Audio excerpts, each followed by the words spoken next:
आज हम एक नार्सिसिस्ट फैमिली में जन्मे हुए 3 बच्चों के साइकोलॉजी के बारे में जानेंगे। एक आत्ममुग्ध नार्सिसिस्टिक परिवार में 3 भाई बहनों की भूमिकाएं। परिवार मनोविज्ञान में, खासकर जहां माता पिता में से कोई एक आत्ममुग्ध नार्सिसिस्टिक होता है, वहां भाई बहनों को अक्सर 3 प्राथमिक अलग अलग भूमिकाओं में ढाला जाता है।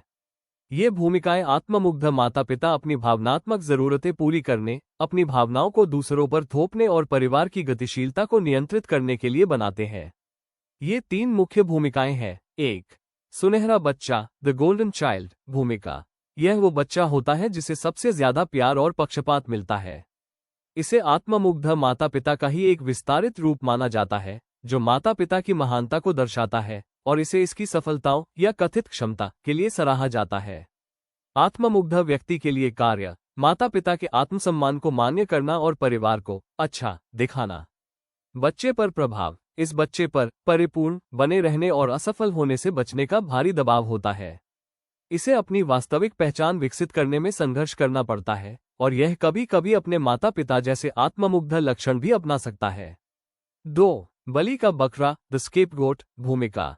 यह वो बच्चा होता है जिसे परिवार की समस्याओं के लिए दोषी ठहराया जाता है और माता पिता की अधिकांश आलोचना, क्रोध और भावनात्मक दुर्व्यवहार का सामना करना पड़ता है।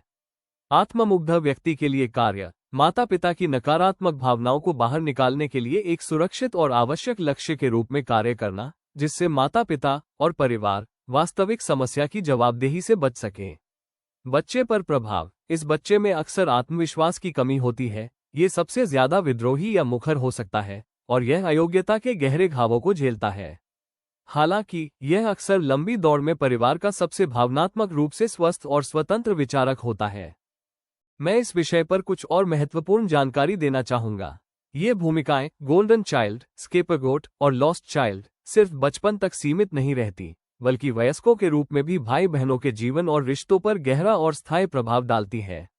आत्ममुग्ध परिवार की गतिशीलता, डायनामिक्स के दीर्घकालिक प्रभाव। आत्ममुग्ध माता पिता द्वारा बनाए गए ये विभाजनकारी पैटर्न, डिवाइड एंड कॉन्कर, अक्सर भाई बहनों के बीच स्वस्थ संबंध बनने से रोकते हैं और वयस्क होने पर भी उन्हें कई समस्याओं से जूझना पड़ता है। 1.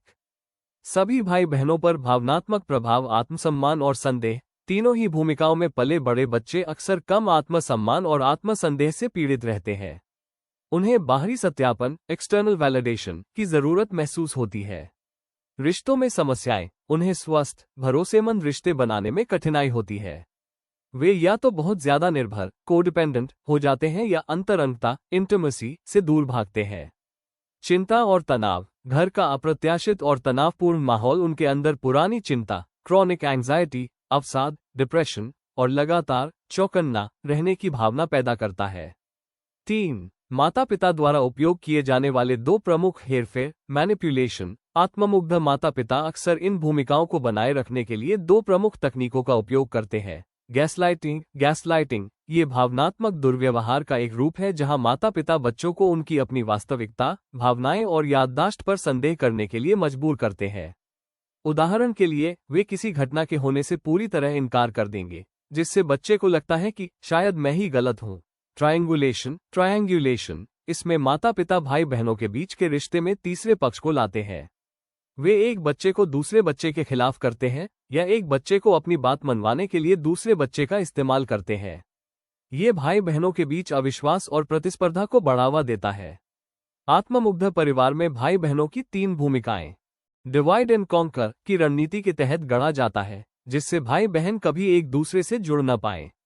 ये 3 मुख्य भूमिकाएं हैं। 1. सुनहरा बच्चा, द गोल्डन चाइल्ड। यह वो बच्चा होता है जो सबसे प्यारा और सबसे अच्छा माना जाता है।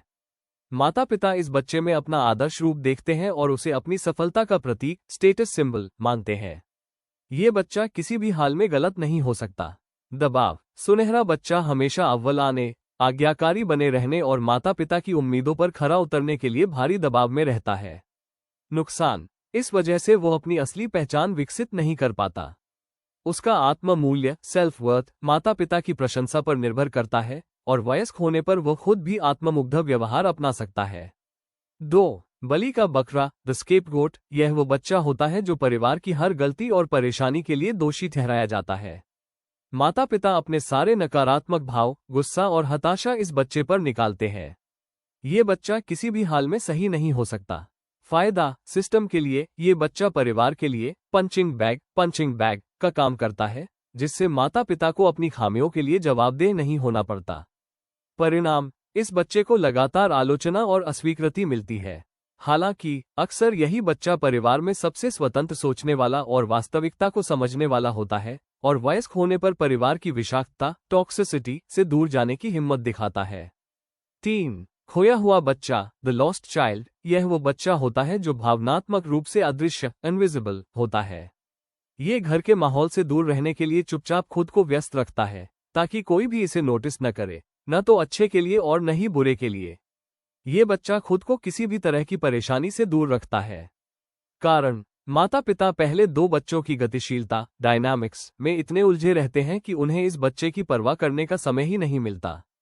नुकसान, वयस्क होने पर यह बच्चा अपनी इच्छाओं और ज़रूरतों को व्यक्त करने में संघर्ष करता है, क्योंकि इसे लगता है कि इसके होने या न होने से किसी को कोई फर्क नहीं पड़ता। इन्हें अकेलेपन और भावनात्मक अलगाव आइसोलेशन की गहरी भावना महसूस हो सकती है। ये तीनों भूमिकाएं भाई बहनों के बीच अविश्वास और प्रतिस्पर्धा पैदा करती है। इसका नतीजा ये होता है कि बड़े होने पर वे एक दूसरे से कटे रहते हैं या उनके रिश्ते बहुत तनावपूर्ण होते हैं। ठीक होने, हीलिंग का रास्ता, इन अनुभवों से उबरने के लिए पहचान और चिकित्सा थेरेपी बहुत महत्वपूर्ण है। पैटर्न को पहचानना, सबसे पहले ये समझना जरूरी है कि आप किस भूमिका में थे और इसका आप पर क्या प्रभाव पड़ा है। सीमाएं बाउंड्रीज बनाना, चाहे माता पिता हो या भाई बहन, आपको अपने जीवन में स्वस्थ सीमाएं निर्धारित करनी होंगी और उन्हें लागू करने में दृढ़ रहना होगा। पेशेवर मदद, इन गहरे घावों को भरने के लिए किसी ऐसे थेरेपिस्ट की मदद लेना बहुत फायदेमंद हो सकता है जो ट्रॉमा और आत्ममुग्धता से संबंधित दुर्व्यवहार को समझते हों। वास्तविक पहचान की खोज, परिवार की उम्मीदों से परे जाकर यह पता लगाना कि मैं वास्तव में कौन हूं और आप क्या चाहते हैं। क्या आप इन प्रभावों से उबरने के तरीकों के बारे में और जानना चाहेंगे? तो कमेंट कर जरूर बताएं। वीडियो पसंद आती है तो वीडियो को लाइक करें और चैनल को सब्सक्राइब करें। फिर मिलते हैं एक अच्छी वीडियो के साथ, तब तक के लिए धन्यवाद।